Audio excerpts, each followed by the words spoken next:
Alright everybody, welcome to another version of the Soapbox. I know I talked about this Monday, but there's been some great developments going on with this. I'm going to talk a little bit more about the teacher and what happened. I found a little more info. There's been some other excitement at the same time. Wasatch High School is where this is all kind of happening. The teacher did push a student up against the wall, but it was just as we suspected. It was a situation where the kid was known for being disruptive, known for being disrespectful, known for just wanting to not be in school. So I'm going to kind of merge this with another topic, but the first point of emphasis I want to hit is, they had 300 to 400 students walk out of school Monday, and not just walk out and go disappear. They walked out and they marched down to the courthouse. They took signs. They put up banners. They were really in for this teacher. Some of the times said discipline is not child abuse, and I think that's 100% right. This coach was not in it to hurt this kid. He wasn't in there to do anything like that. He actually told the student, either behave or get out. Either behave or get out. Either behave or get out. And of course the student's going to continue to be disrespectful, and he's going to continue to do those things. And the teacher did what he knows how to do. Change the situation. There may have been a better way to handle it, but I don't think this is the wrong way. Which brings me on to my main topic today, which is, are we forcing kids to go to school and causing these problems ourselves? In the last couple of years, they've passed a lot of rules, a lot of laws that I think have really hurt the education system. No child left behind. I'm sorry, sometimes you dump that kid off. I think if he doesn't want to be there, he has no interest, yeah, it shouldn't be a life change made before junior high, but in high school, I'll tell you what, most of them, it's time to make that decision whether they want to have a successful life or be a moron. And this kid has chosen to be a moron the rest of his life. But now we have to suffer through him. You have to be kidding me. I can't fail you. I can't give you a bad citizenship grade. I can't do anything because this happened to you in the past, and now it's going to be trumped up as some weird charge that I'm disrespecting you because of what happened between you and this other teacher. So teachers are now handcuffed if this kid wins. And that's wrong. I think that the students are 100% right in this situation.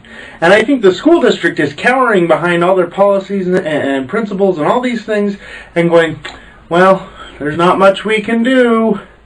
And I think the students are right, and I think it continues to be pushed. I wish the teachers would have walked out with the students, because they're in more threat and danger than anybody. The teachers, unfortunately, are going to have to deal with the repercussions of what happens here. Rid of these programs like No Child Left Behind and the attendance and the court system that has to do with if you miss so many days with other teachers. No, these kids don't want to be in school. They want to be morons the rest of their life. And you know what? I hate to say it, but the world needs some morons. It's just part of life.